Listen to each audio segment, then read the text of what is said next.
Hey, people, listen. Listen, we are, 3 days away from Christmas. It's crazy, but we are 3 days away from Christmas. I'm so glad y'all hanging out with me. Listen, it's earlier than an hour earlier than I normally go. I usually go 8 p.m. Eastern Standard Time around about then. But I said, I got stuff to do. Let's get this in early. Let's have our trending topics. And this is a follow-up trending topics. And it's actually a very interesting follow-up. If y'all remember, we did the story on the mom whose son was being bullied at school. She claimed, now she spoke to the school, she wrote letters, she did everything she could. And so she was picking her son up and walking home from school. And remember, she was walking home from school and kids jumped on her and her son. Well, 7 kids got charged. 7 kids got charged. So that's the follow-up and the update on that. We're going to get into it. And I want to say this story we did just last week. Last week, there was a mom we did the story last week, but there was a mom who was brain dead. They kept her alive on a ventilator because she was brain dead and pregnant. They kept her alive on a ventilator so that she can have the baby. The baby didn't last in her belly for 9 months. The baby came premature. So I guess they did a C-section. However, they took the baby out of her. And then her mother was caring for the child. Let me take that back. The child was still in the NICU, but the mother, the grandmother was named the child and was kind of, caring for the child while the child was still in the hospital. Well, that father has now won custody of his own child. And we'll talk about how in the state where they're at, a single father is not legally a guardian of their own child, even if their name is on a birth certificate. So that is an interesting story. So we're going to get that follow-up. And in this story we did, somebody might remind me, but I think it was last year, or if it wasn't last year, it was the year before that. It was Robert Brooks. He was an inmate who the prison guards beat him to death, literally. Well, that one of the prison guards got sentenced to 25 years to life. So we got stuff to talk about tonight, people. It's follow-up. If you out there hanging with the diva tonight, do me a favor, please hit the like button. And I'm about to bring the people on in the building. We're keeping it. All right. So y'all know what I need in the chat. I need a what? I need a choo-choo. Hold aboard, everybody. It is Monday Night Trending Topics, and we got stuff to talk about. The title is follow-up, okay? We got the kids that wanted to attack the mom and the child. Well, now they got charged. We got the single father wins custody, and we got Robert Brooks. May he rest in peace. But guess what? He got some justice because one of the guards got 25 to life. Let me bring the people on in the building. Hold on one second. Hey, my opinion. Hey, diva. Choo-choo. Choo-choo. Hey, Savannah. All right, so we're going to go ahead and get started. I'm going to get started with the single father story because that's one of my longest videos. So we're going to listen to this video. It is his lawyer talking. And just to give y'all some background for what I gathered, the grandmother wanted to keep the baby. It seemed like behind the scenes, it was a tad bit messy. But he's a father. He wants to be the father, and he is granted custody of his baby. Let's take a listen. Who was born to an Atlanta woman declared brain dead. That father has been fighting for custody of the child, and he has just been awarded custody. Let's listen in.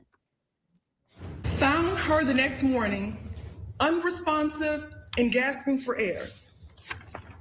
The world learned Adriana's boyfriend ensured she was taken to another hospital, Emory University Hospital, where a CT scan was performed and revealed that she had multiple blood clots in her brain. The world learned that Adriana was declared brain dead on February 19th of this year. The world learned that baby Chance was miraculously born by C-section on June 13th of this year. The world learned that unfortunately, Adriana was removed from life support, and 4 days later, she unfortunately passed away. There was a lot of finger pointing, conspiracy theories, lots of conjecture on this law, that law. One thing we never heard anything about was Adriana's boyfriend, the man who took her to seek medical treatment, the man that found her gasping for air, struggling to survive, the man that ensured she went to another hospital for medical treatment, the man that was by her side, the father of her then unborn baby, her boyfriend, her support system.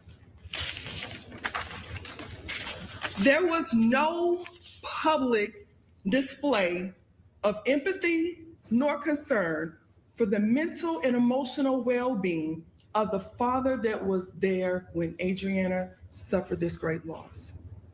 It was not until last Friday that the world became aware of who Adrian Hardin is.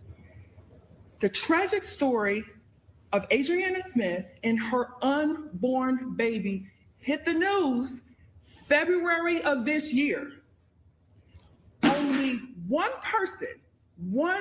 person had the wherewithal and thought to ask, what about the boyfriend that was there with her? What about baby Chance's father? That one person was Tanel Hobbs of the New York Times. She was the only individual to contact our law firm about this case. What's shocking is our court records here in Georgia are public. Anyone could have searched her name and found this case. The public's lack of concern and lack of awareness for Mr. Hardin and what he has experienced, unfortunately and fortunately, allowed him to grieve somewhat in peace. It allowed us to protect him and to protect his interests in peace. The reason why we are here and why this is so important is we want people to reflect on their personal views in reference to unwed fathers, more specifically, unwed African-American fathers. I'm not suggesting that the terrible loss of Adriana Smith and the unfortunate circumstance of her baby should have received less attention. What I am suggesting and encouraging each person who hears my voice to consider whether or not he was deserving of more care and empathy, even in his unknown and unnamed status. I also want people to consider the law that we're here to talk about. Mr. Hardin did not have any legal rights to his biological son, Chance Hardin. He had no rights whatsoever, even in a tragic situation where the mother has passed. So while he's worrying about the uncertain future of his medically fragile baby, Mr. Hardin is confronted with the fact that legally, he could potentially not be able to take his baby home. Why, you ask? Because Mr. Hardin did not have any legal rights. Here in Georgia, if a father has a child with a woman he is not married to, that father has no legal rights whatsoever. It does not matter if he signed the baby's birth certificate. It doesn't matter if there's a positive DNA test. It doesn't matter if that child bears his last name. Unless he marries the mother or sues her, the father has absolutely no legal rights, even in a tragic situation such as this.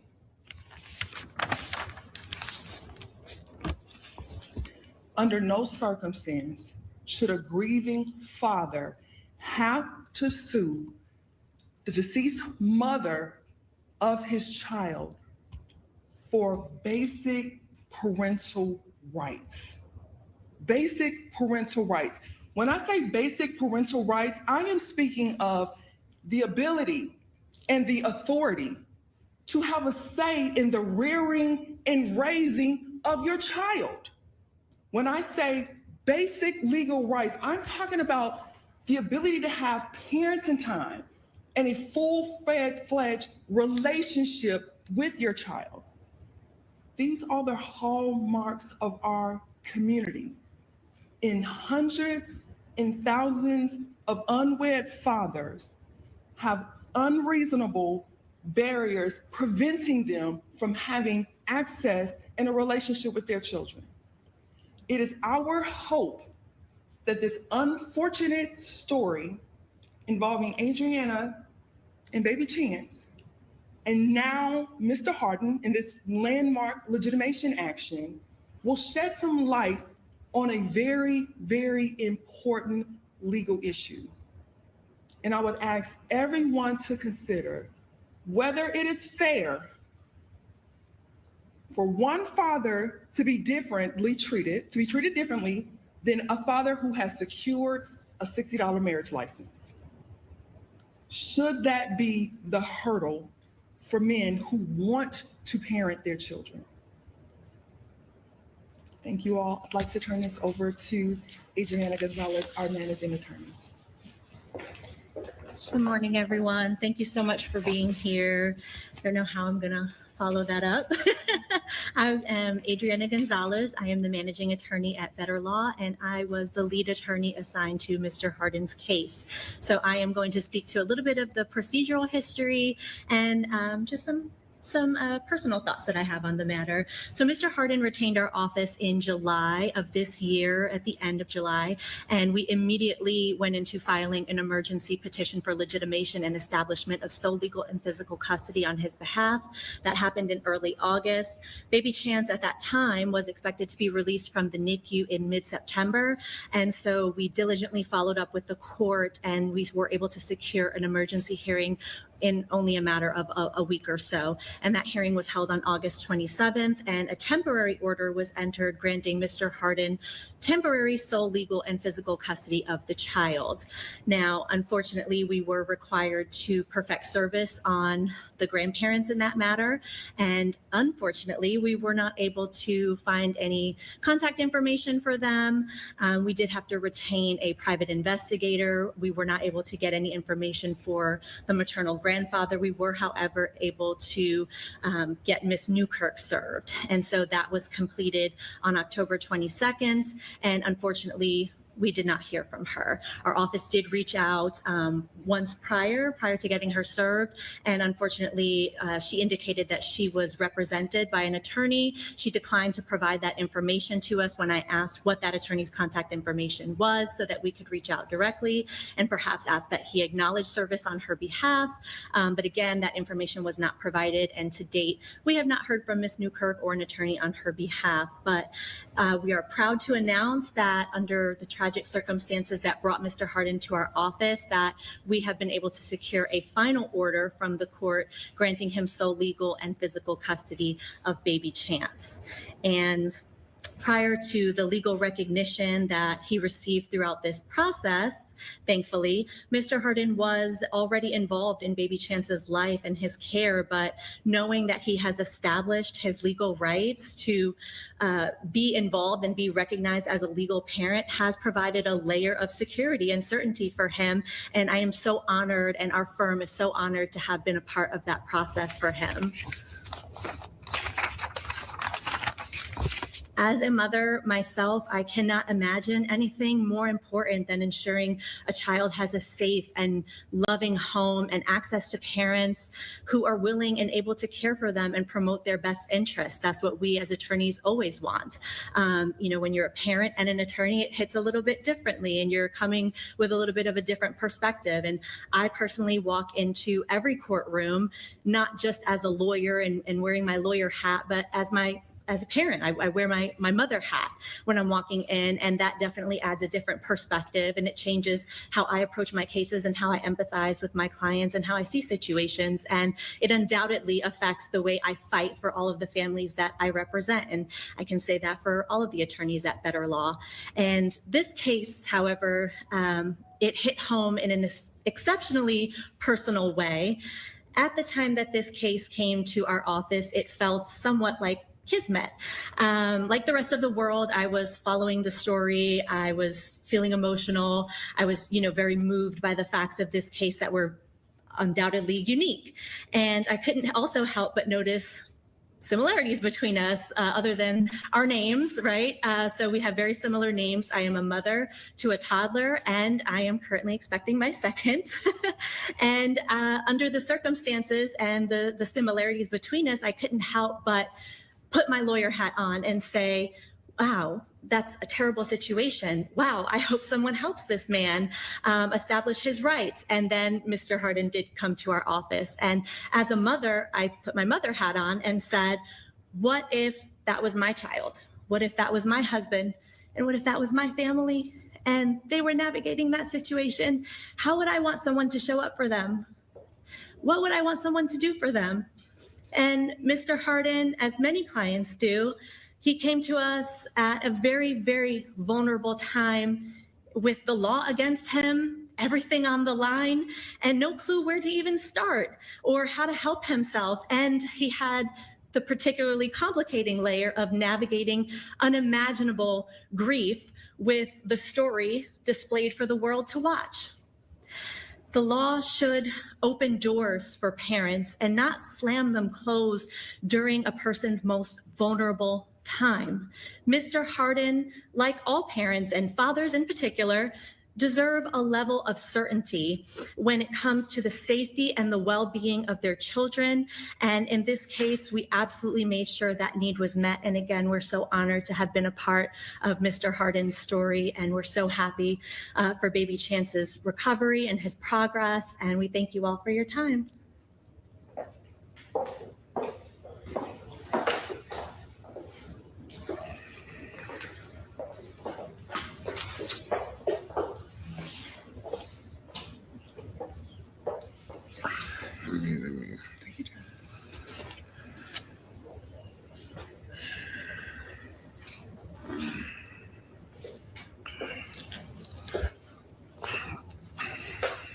I thank everybody for coming. It's a difficult time for, me and my family. I appreciate everything, all the support. As a man, as a father, I'm simply standing here just before y'all and thank y'all for all the support, all the love, all the prayers. I want to thank everybody for, dedicating and all the support, all the help. I really appreciate it. I really don't know too much to say because it's a lot, but I appreciate it. I appreciate them. I appreciate all my lawyers, all the help. Oh, man. But I appreciate it. And I cherish every moment with my son, and I'm so proud of my girl, my baby. Cause I know she'll love to see him. So that's all I have to say. I appreciate everybody. Mr. Harden, can we ask you just to share for fathers out there who perhaps are facing a similar fight, what this whole ordeal has been like for you? Not only grieving your partner, but then having to fight for your son. I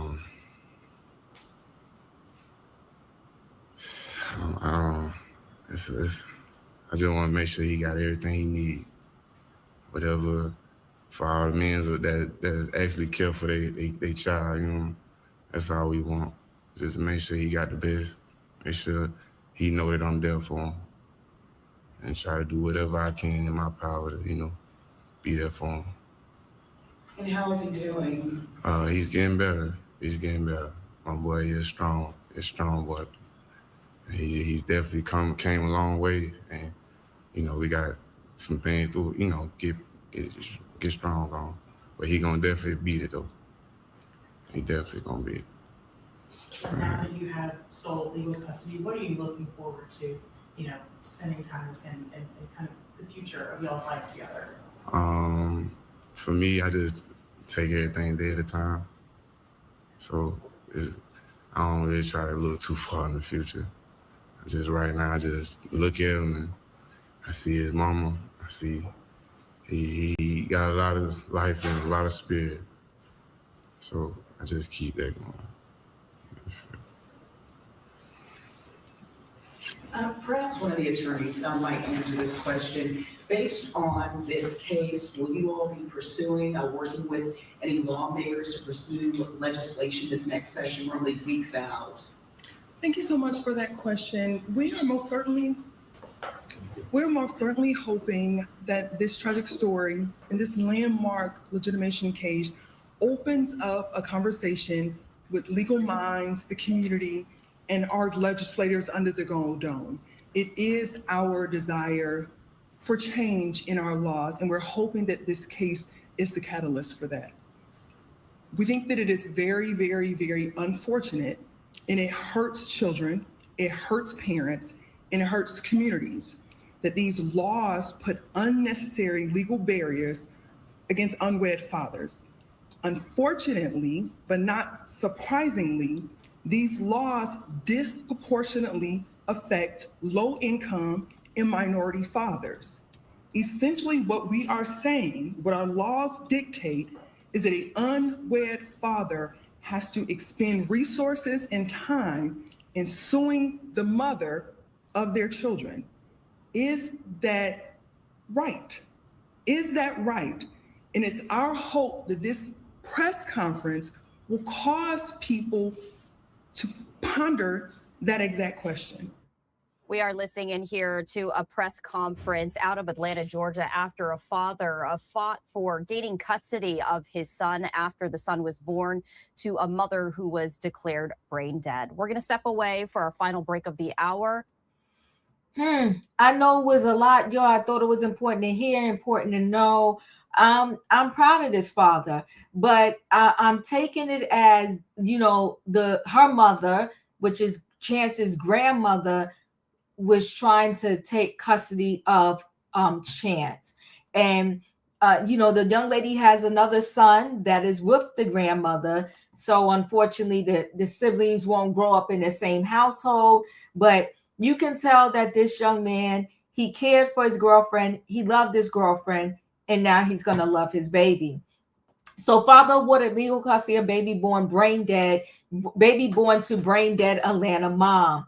So Georgia father granted sole custody after emergency legitimation case. And that lawyer let us know that this is a landmark case that they have won and changing the law, okay, and changing the law out there in Atlanta as a result of, him winning this case. Court ruling follows mother's death after being declared brain dead. Attorneys say case exposes gap in Georgia custody laws.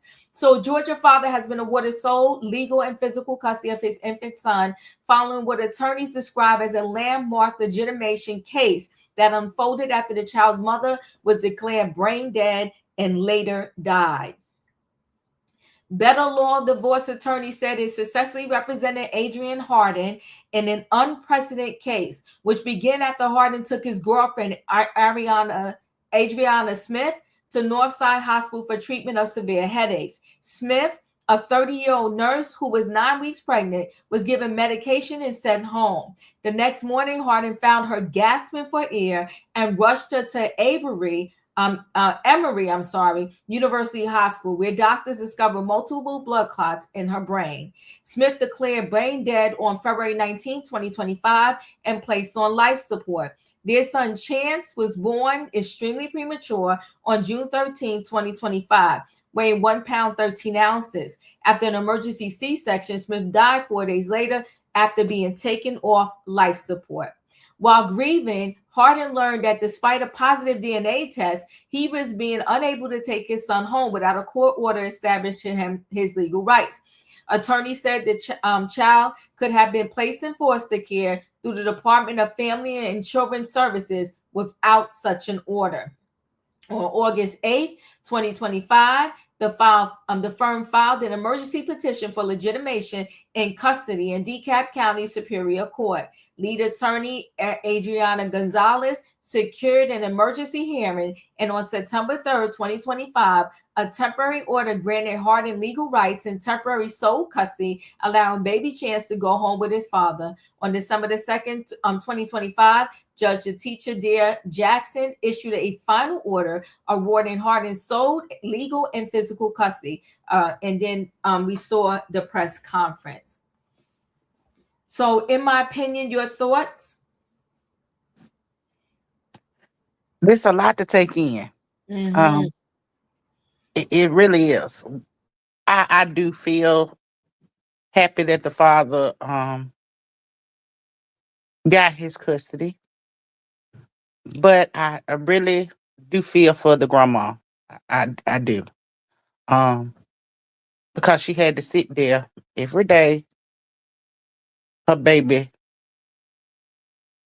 no longer here, but had to stay here for this baby to survive.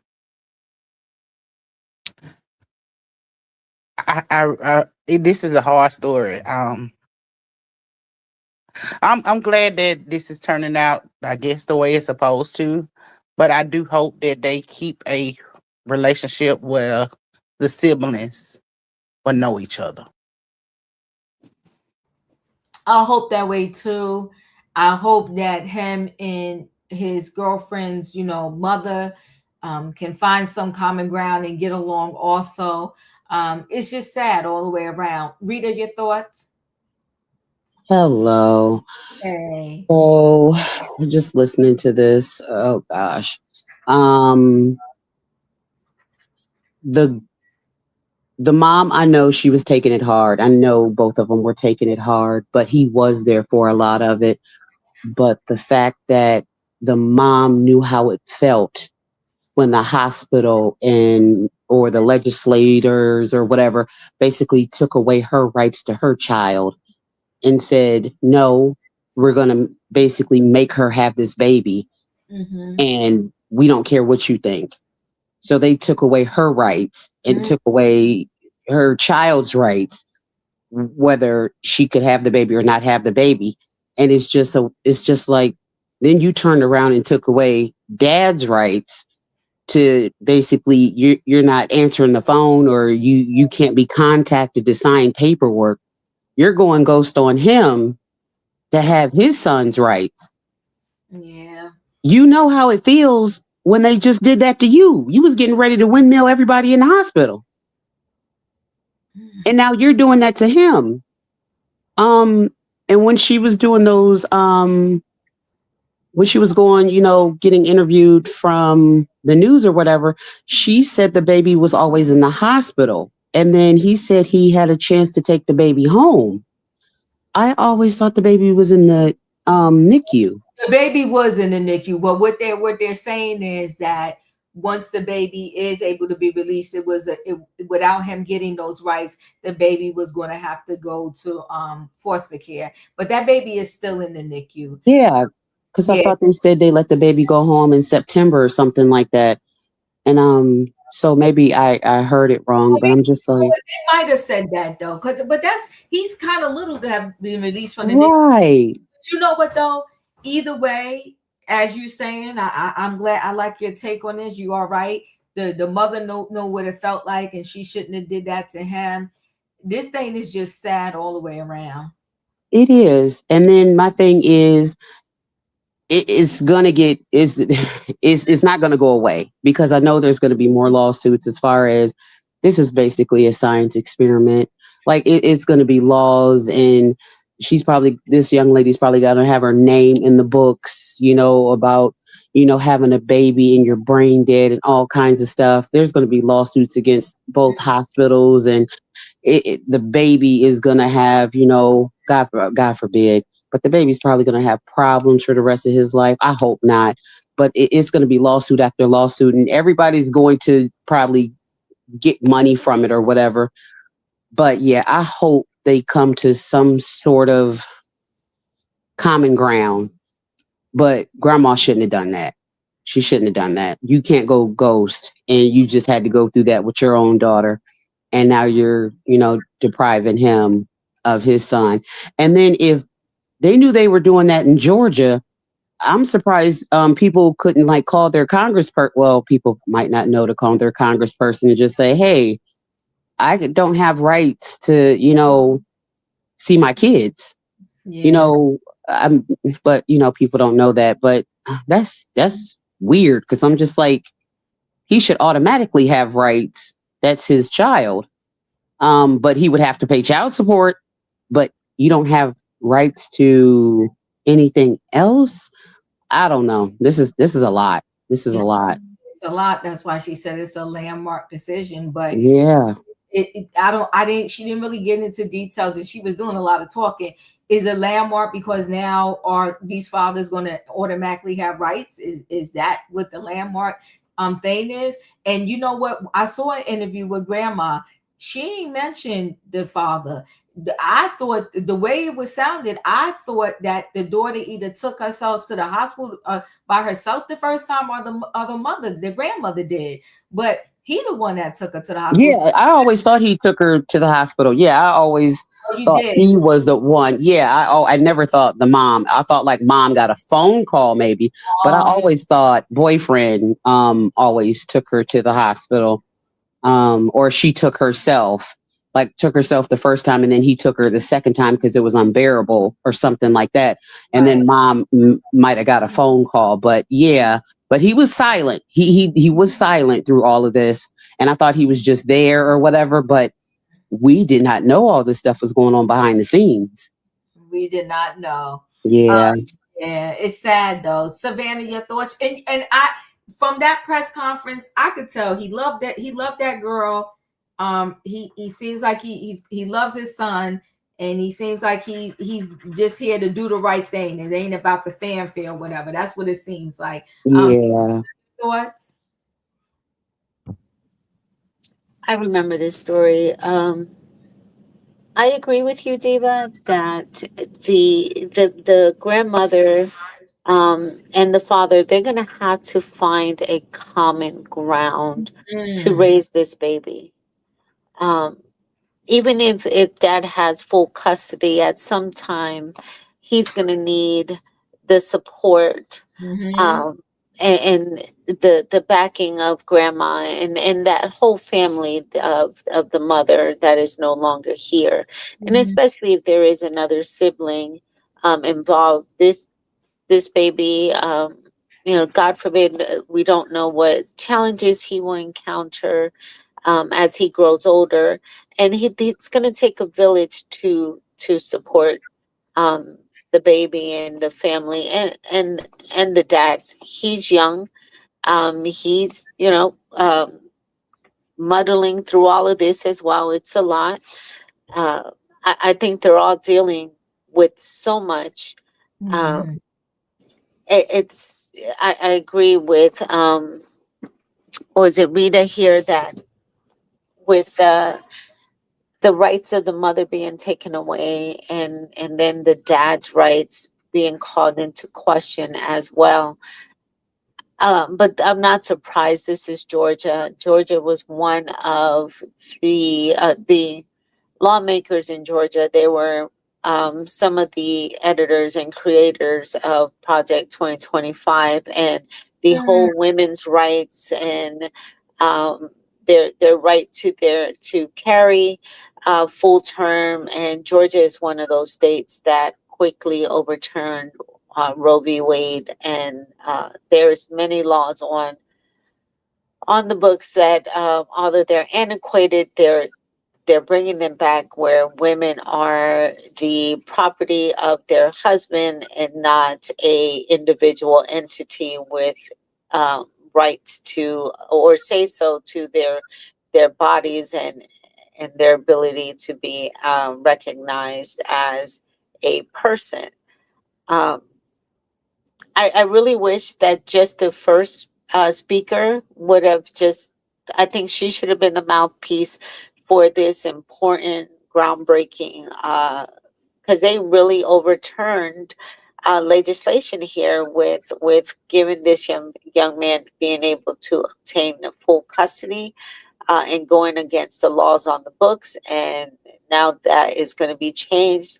I got lost with the second speaker, the lawyer, and then the dad, because I was always wondering where was the father of this baby, especially while the young lady was brain dead in the hospital. And I recall interviews with the mother as well, where she was there caring for her daughter. But I've never known him to be around or be a character in this story. I focused on simply this young lady and her. Um, and the laws prohibiting her from being able to pass on to the other side. So I really think that, and I hope and pray that the grandmother and the father find a way to work together, because this grandma lost her baby, and now she's lost her baby's baby, and my heart breaks for her and what she's going through. So I hope that he does lean in on her, and they continue to find some way to raise these two children and just allow them to create a village and love on this baby because they're gonna need it. Yeah, I do agree with you. Katrina, your thoughts? Hello, Diva. Hello, panel. Hello, chat. So if he didn't take the baby wasn't going home with grandma. They was gonna put him in foster care. Until somebody, I guess, legally, would have claimed the baby. They won't automatically give it to the grandmother. The grandmother would have had to probably just filled out the proper paperwork and got the baby. But I'm thinking grandma was trying to take the baby. I think they're being easy on those words. But I was thinking, because why, when the lawyers got in touch with her, why she didn't want to give no information? She didn't want to call them back. They was Mm-hmm. having trouble getting in touch with her. I think grandma was trying to take chance. Yeah. The thing of it is, she's trying to take that baby because she lost her baby. Mm. But the thing of it is, whoever get this baby, they better have some good Whoever insurance. get the I baby, mean, the dad would get the baby. The dad got the baby. I yeah. hope he got good insurance because this baby gonna need a lot of therapy, a lot of therapy. And it's not time to break the family apart. It's time to bring the family together. Mhm. I mean, because this baby is out here born with, we don't know how he's gonna grow up. We don't know what type of health and stacks that he's gonna need to get it through this world because he's still in NICU. He's still on. Is he still on a ventilator too? No, Wasn't he? no. He was never on a ventilator. He was on oxygen. Oxygen. That's what I mean. Not, I'm sorry. I mean, I mean oxygen. He's on the oxygen. So we don't know how his brain's gonna work. Well, whoever get him, like I said, it's not time for them to separate. It's time for y'all to work together. We know you lost your daughter, but you just can't come take this man's son and do what you want to do with it because you're the mother. It doesn't work that way. The thing of it is, they need to work together because this child and the little brother gonna need a lot of therapy. I mean, going to the hospital, seeing your mom can't say nothing all this time, and you thinking that maybe she'll wake up, and that didn't happen. So blessings to them, blessings to the guy, to the father, because most father they probably would have let the grandma took the baby and they went on their way. So I can see that he's a stand up guy. I hope he just stick to it. And like I said, they need to work together. They don't need to separate. They need to work together because it's gonna be a lifelong thing. And that's still gonna be the grandmother. He's still gonna be the father, but they still need to work together to make sure this baby is taken care of and getting all his needs met. That's all I got. Thank you. I appreciate you. Yeah, I'm wishing the best. I listen from the press conference, and when we do these stories, we don't know these people. We can only go by what we see, right? Um, but from what I see, I feel like this father, he loved this girl that passed away. May she rest in peace. And he seems very interested in being there and loving his son, because he mentioned something too about like seeing her in the son. So I just pray that this all grieving is hard. Everybody takes it differently. I just pray that this all works out in the end. We're going to move on to the next story. The next story is these kids that messed around and attacked the mom and her son when they was walking home from school. They are being charged. So let's take a listen to this. We had some really troubling stories that we did have to follow up on. One of those was a situation where a woman was walking with her children and she was assaulted. So now we have 7 juveniles who have been charged with beating that mother and child last month while they were walking home from school on the south side. We followed that from the very beginning. This is some of the video here of the incident itself. And things just escalated so quickly here. Of the 7 juveniles, I mean, we're talking about 10-year-olds, 11-year-olds, 13, I think, was the oldest age among this group. And we even paused the video because it just gets so bad. Kicking a 33-year-old woman and her son as they were walking home from Orville Bright Elementary on November 17th. This was some video the day after now when she was being escorted back to that area there. These are just things that you wish never happened to anyone. And, both victims were taken to the hospital, the woman and her son. There was also a daughter there that was unharmed, but that's physically. Seeing that kind of assault on your family members, I'm sure, will stay with her as well. So all of these juveniles have been charged with a misdemeanor battery. They were referred for counseling and released from custody. It's certainly going to be a story that we're following right here. I know Tia Ewing has done a great job doing that story, so look for more follow-ups right here on Fox Chicago. All right, we're going to... Woo! So let me get into it. So now they have been charged. Let me share screen. Babyface attackers, 7 school-age children arrested as shocking video shows group attacking mom and son 9 in street, leaving them hospitalized. We saw the video, which was very shocking and sad. I don't want to watch that again. So 7 school children have been arrested and charged after a shocking video emerged of a mom and her son 9 being attacked in the street. Corshawnda Hatter, 33, was walking with her son and daughter 6 when they were stalked and assaulted by a group of kids outside an elementary school in Chicago. Shocking footage of the brutal attack in South Darien last month went viral, and now a teenager and 6 children have been charged with battery. Both Hatter and her son were taken to Trinity Hospital in a serious condition due to the injuries they sustained in the incident outside Orville Bright Elementary School. All 7 minors who have been charged has also been referred to counseling services upon their release from custody, police said on Saturday. The group is made up of 3 10-year-old boys, a 10-year-old girl, an 11-year-old girl, a 12-year-old boy, and a 13-year-old girl. The disgusting video shows how a group of children followed the trio down the street, shouting at them as they surrounded the mom and her children, who she desperately tried to protect. After being chased down, Hatter ended up pushed into a wire fence where she was repeatedly punched and eventually thrown on the ground. Hatter has revealed that the attack left her and her children traumatized. My son, he's very devastated. He'll wake up in the middle of his sleep screaming. He's screaming, "Mommy, are you there?" She told CBS News Chicago. She added that she had been put through so much pain, emotional and physical. "I'm not feeling good at all." During the incident, Hatter says her daughter had her hair pulled and was forced to watch on in tears as mother and brother were viciously beaten. She had allegedly told staff at the school for 2 years that her son was being bullied, but they did nothing about it. Local residents say it is not the first time the same group of children have taunted, bullied, and attacked people in Southside neighborhood. Parents held a demonstration at the elementary school the day after the attack, highlighting their disgust at the children's behavior and calling for their accountability. Police were forced to protect the children inside after threats were made to harm the kids believed to have carried out the attack.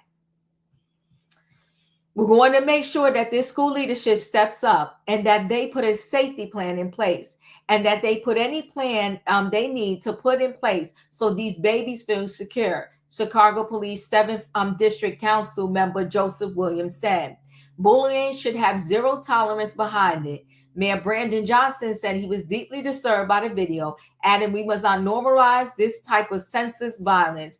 I don't believe I've seen anything as severe and as graphic as that, he said.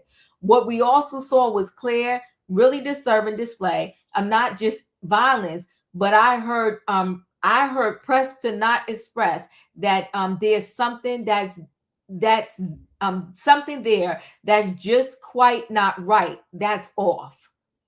The investigation into the attack is still ongoing. Meanwhile, Hatter and her family have been supported by locals who have praised the son for trying to protect his mother. Now, let me just go back up. So Chicago Public Schools prioritizes, this is a statement that they wrote, the safety and well-being of our students, staff, and families, and we are committed to building a physically and emotionally safe teaching and learning environment in every school.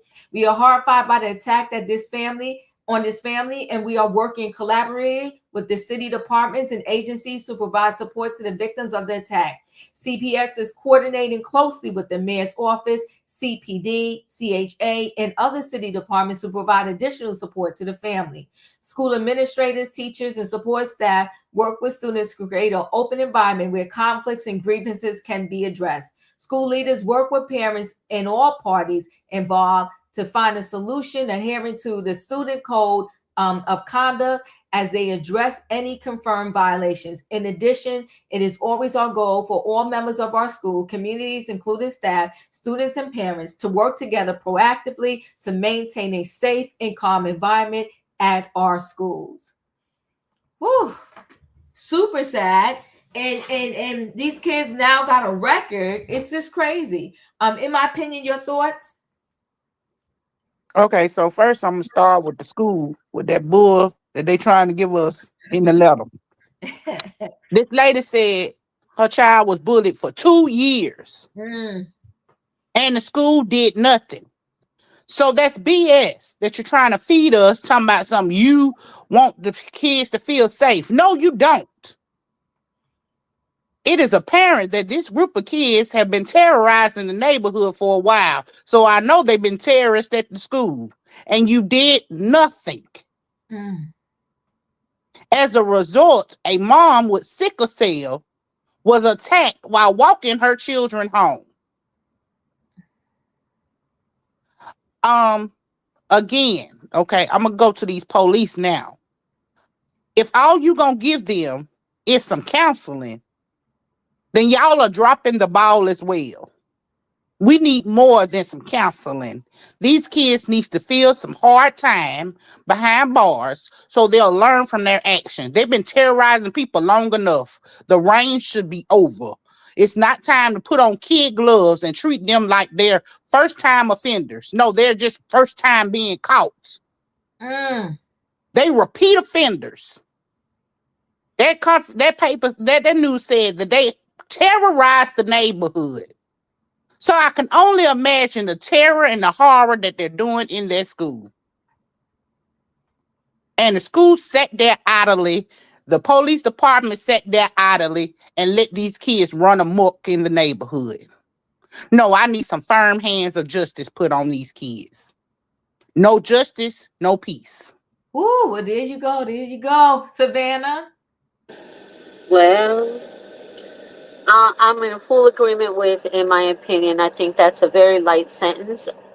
There should be some community service. I want to see 10-year-olds scrubbing graffiti off walls, picking up trash. I'm for it. And where's the parents?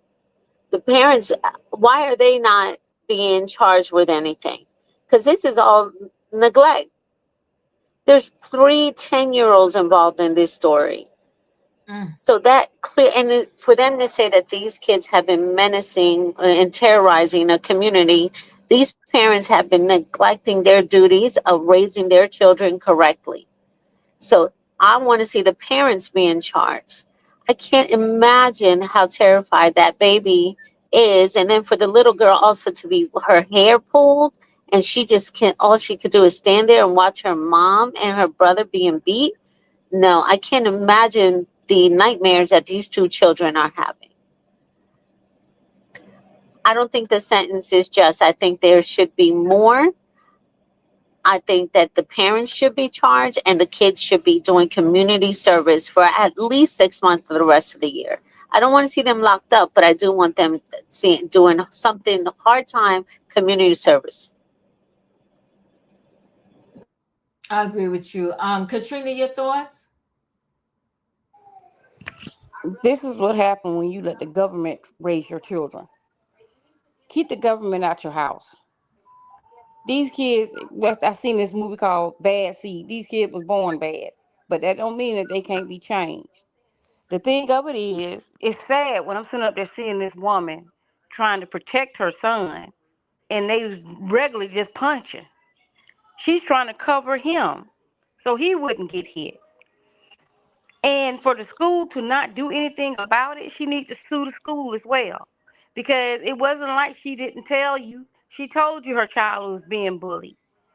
They take this bullying thing too lightly for me. It's Mhm. totally sad. They're not doing what they're supposed to do. Because see, back in the day, you know, if I'm fine, listen, I ain't need to call on the principal because I can handle myself. But now these kids, they don't fight fair no more. Some of them have weapons, some of them have anything. And this woman walking her child to school, walking not because her kids staying out of school, she's still letting her children go to school to try to get an education, and they are being bullied. And this is the one time that I'm glad they filmed this. That's how stupid. That's how their mentality are. They see they're not grown. They sat up there and filmed this and got their own self in trouble. So good thing for having a video phone. You did us a lot of justice. The lady can't say the lady lied right there on film. They filmed it. They recorded it. And that's what they get. And they need to go pick up the little ones that was in that Walgreens, and all of them need to be put in the paddy wagon and sit down somewhere because they was in there kicking, cursing, and whatsoever, stealing, knocked the thing out. These kids are something else. And it's sad. And like Savannah said, with the parents. And I'm not saying the parents probably ain't doing what they're supposed to do at home, but the thing of it is because a child would do something if they're not in front of their parents. So that's why I always tell people you can never say what your child won't do. They probably won't act that way with their parents at home. Who knows? But either way, it's sad that this woman got beat up trying to protect her kids, letting her kids go to school. And I'm just quite sure she's worried every day, like, what's going to happen to my child? What's going to happen to my child? And I don't know if she have the means to move out that neighborhood. I'm not saying that she should. But if my child's getting bullied like that, I think I would probably try to transfer my child. I don't know what the school system is up there like that. Katrina, there was an update right after about that. They moved her out of the community. The child is going to a whole different school. Good, All good. that happened. Thank you for that. I appreciate that. But yeah. that's all I got, Deepa. Yeah, that's all I got. Rita, your thoughts? Everything in my opinion said, I was back here yelling. I was agreeing everything that she said for 2 years. For 2 years at school is at fault.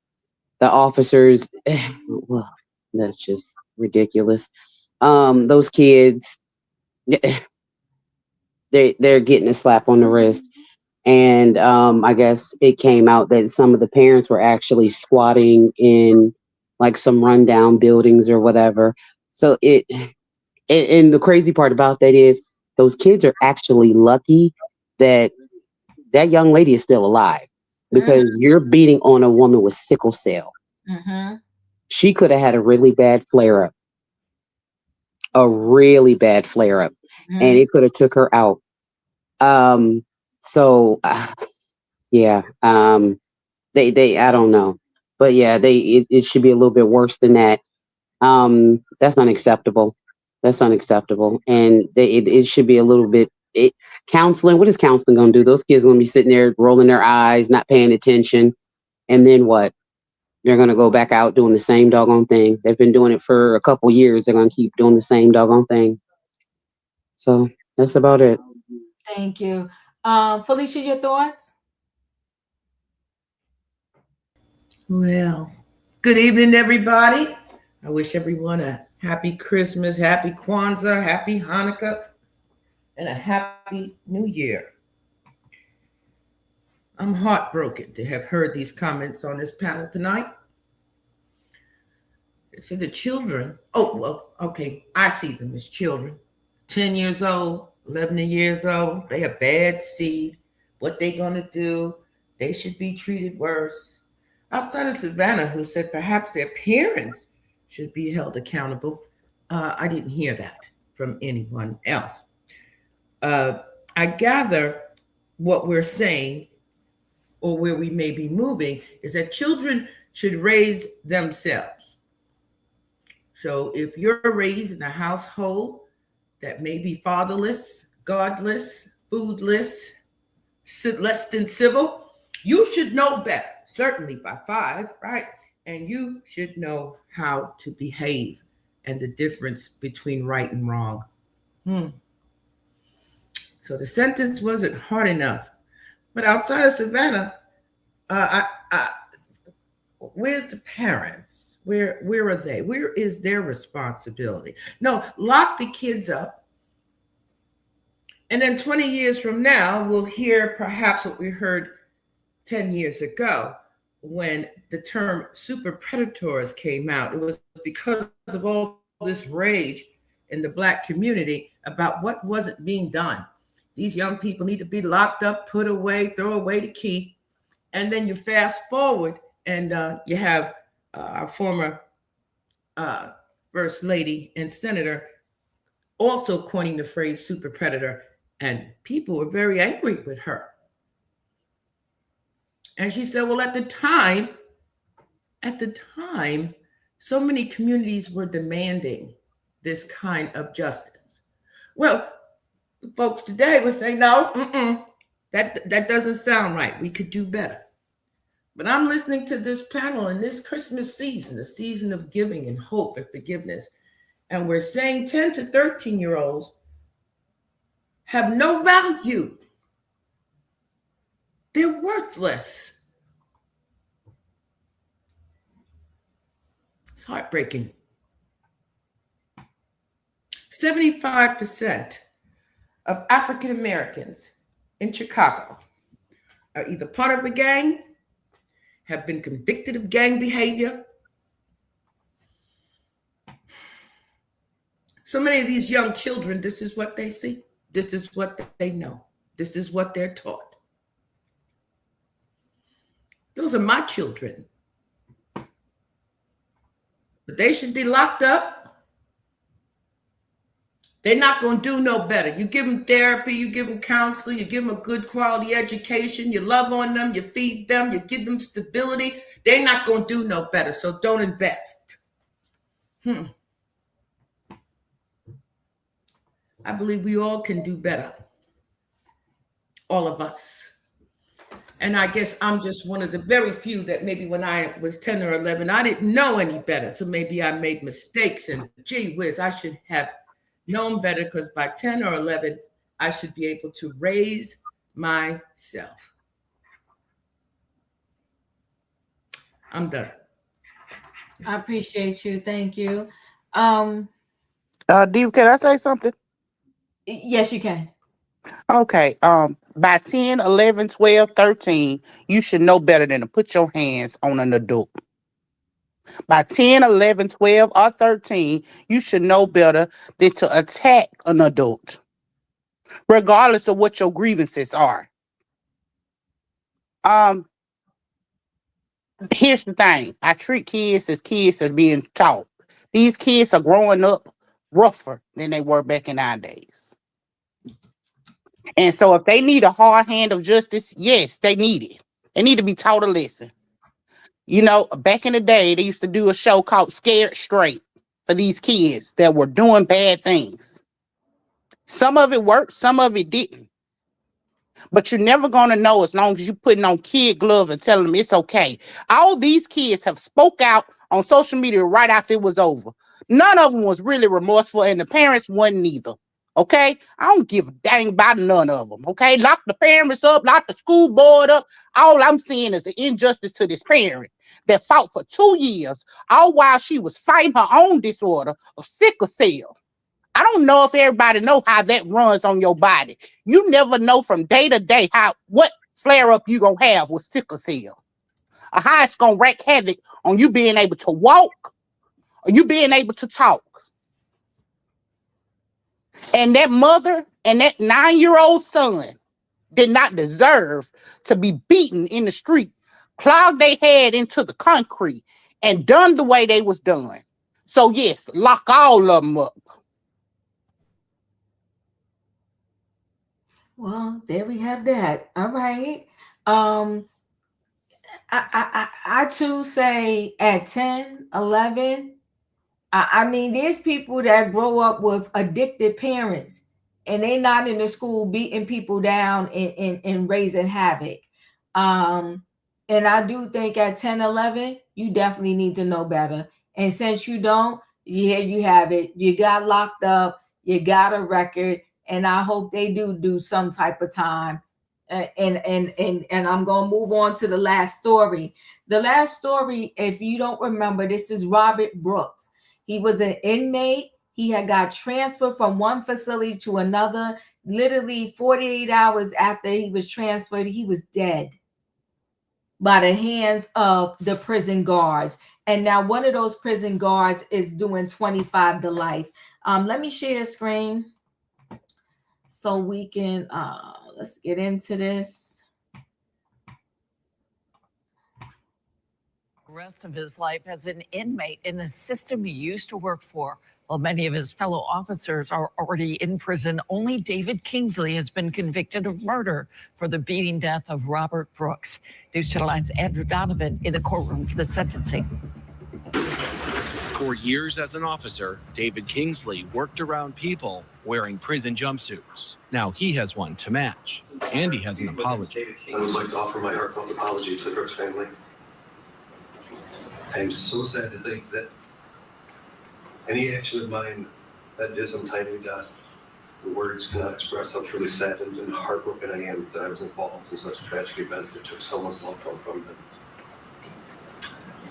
I, like many others, including the Brooks family, will have to live with that for the rest of my life. Thank you. The judge sentencing David Kingsley to a minimum of 25 years in prison. At maximum, he could die an inmate. It may have been the first time it actually dawned on him. I don't think he joined the New York State Department of Corrections to become an animal. But somebody has to address the issue of what happened to him. What changed him in his period of time as a corrections officer to have such utter, abject, irrefutable disregard for a fellow human being's life. Kingsley's the only former guard convicted of murder. His trial co-defendants were acquitted by the same jury, but others pled guilty to manslaughter. Everybody that laid a hand on Robert and physically beat him is now serving substantial prison sentences. As another former officer heads to prison, another heads to trial. Michael Fisher was also in the courtroom as he prepares to go before a jury early in the new year. That trial will be a one-day trial. It is based on the theory that Mr. Fisher was intimately aware of the fact that Mr. Brooks was being beaten, and he stood there and did absolutely nothing. Judge Bauer has already ruled that the law of the case is that that is manslaughter. That constitutes manslaughter.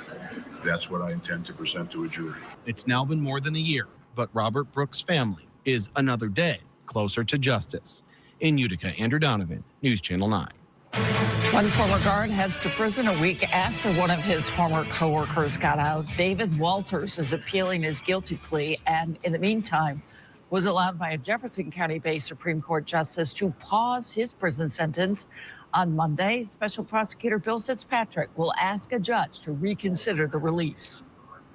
I've been DA for 32 years. We cannot find a case where someone has pled guilty and then has been released by a Supreme Court justice from another county. The judge will hear arguments from the DA on Monday. Download the WSYR Plus. So this case is just unbelievable. Hold on and let me share screen again.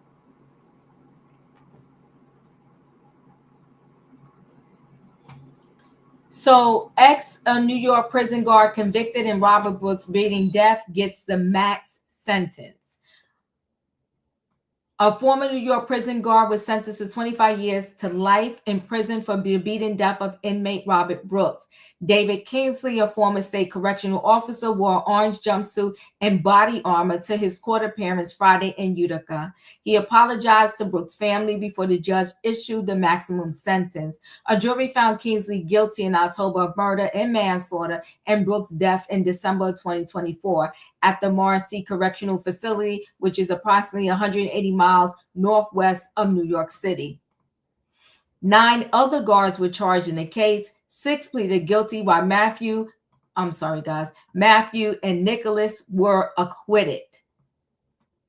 The beating of Brooks was recorded by police body cameras. The videos of correctional officers punching and kicking the 43-year-old in handcuffs were released and caused widespread outrage. It happened in a medical exam room after Brooks was transferred to the prison in Oneida County. Brooks was serving a 12-year sentence at the time of the assault after he was convicted of stabbing his girlfriend. He was scheduled to be released next year. That case was super sad. The video of what happened to him is extremely disturbing. In my opinion, your thoughts?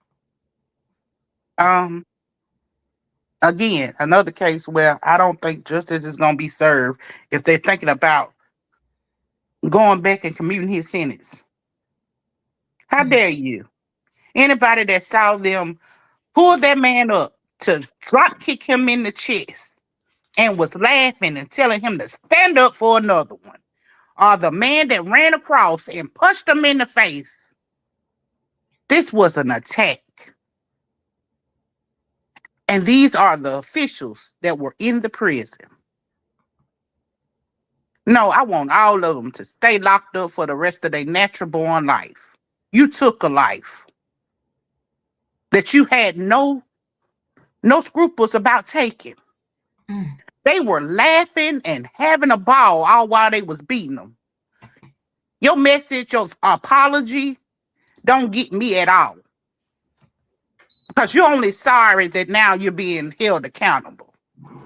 You're not actually sorry for the crime. Because this happened over a year ago. You could have said that early on. You didn't have any remorse then. You only have a remorse now because you want them to be light on you. How dare y'all? I hope all of them get some harsh time. Life in prison without the possibility of parole, and let's let some of these inmates do them just like they did this man. Thank you. In my opinion, Savannah, your thoughts? You know, I remember this trial, and all I can think about that there was a gang of thugs who had weapons on them as part of their job description, and were using them to torture other humans. So I don't have any empathy for him. He can keep his apology. I agree with, in my opinion, if he was truly remorseful, this would have been addressed earlier on.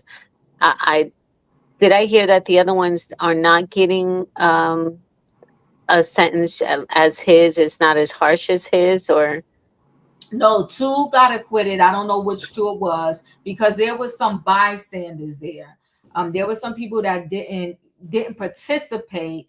But you know, they were in the room. I don't know which 2. 2 got acquitted. Some pleaded guilty and was just waiting for their sentence. Okay.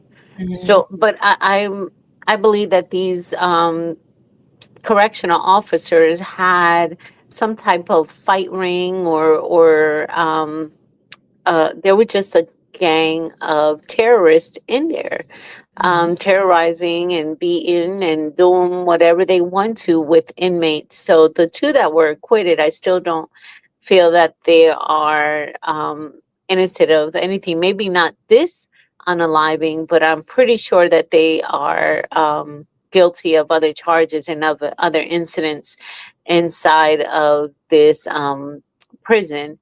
So, I mean, the family had to wait a year for some type of justice, but I don't think that it's still enough for. I mean, you took a life, and I understand the young man had his own demons he was fighting, and he was there for hitting a woman, which we're not dismissing or we're not recognizing, but he didn't deserve to lose his life over his wrongdoing to put him in that situation to begin with. So no, I have no empathy. I don't know what he's got 24 years to life. They'll take care of him inside the prison. Thank you. Wayne, your thoughts? Yeah, I would opinion on this one. You know, these are grown folk. I mean, and to regardless of what that man did, to to showcase it like that and just taunt him, and then he passes away. They're there to protect and to serve whoever's there. They're not judges. So I think they needed that life without parole. That's it. Thank you. Felicia, your thoughts?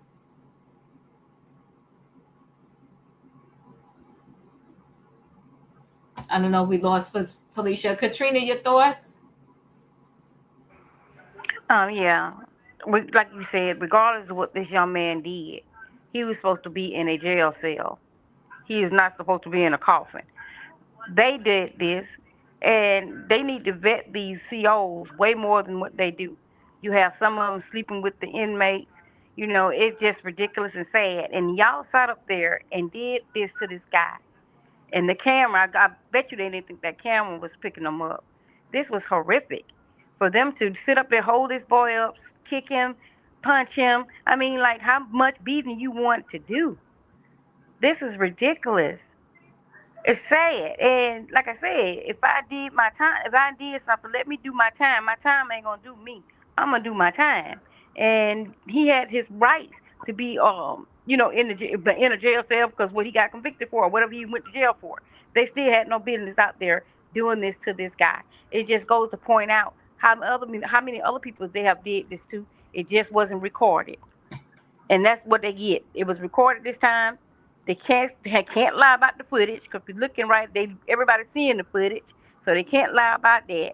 Because they probably been beating them inmates any kind of way they want to. Like I said, on Lifetime, they was pimping them out. But anyway, no, I don't think they deserve no leeway. I think they deserve life in prison. You took my son's life, then I'm gonna take yours. If I can't take it, I'm gonna take away your right to live it. So that's exactly what they get. And none of them don't need no done parole or probation. They all need to be locked up. But that's all I got. Thank you. Felicia, your thoughts? Yeah, thank you, Diva. My thought is very simple. Just imagine what's going to happen to these 10 and 11 and 13-year-old children. God be with them. All right, y'all. I appreciate y'all. Listen, we are 3 days out from Christmas. Thank y'all for hanging out with me for trending topics on this Monday night. It was follow-ups. The kids, I'm praying for this mother that had to go through all of this and her son and her daughter. And the father is involved in that family also. I'm glad that, the community rallied around her, moved her away, and that the son is going to a different school. I hope the whole family is receiving counseling. And these kids, they need help, but their parents need help too. Okay. The single father, I just pray that, they mend relationships and that the grandmother in this situation will get to see her grandson and the other son will get to see his brother. And Robert Brooks continue to rest in peace. But that prosecutor, he seemed like he ain't no joking. He ain't playing no games. He seemed like he's slaying them down one by one. So I appreciate him for staying on top of this. Because like he said, Who is being pled guilty and then they get to go home? Cause Diddy didn't even, he wasn't even he wasn't convicted of nothing yet, and he couldn't go home. But you could plead guilty and then go home. You got to make that make sense. Anyway, guys, if you ain't hit that like button on the way in, do the diva a favor, hit it on the way out. Good night and goodbye, everybody. Choo choo. Choo choo. Love y'all.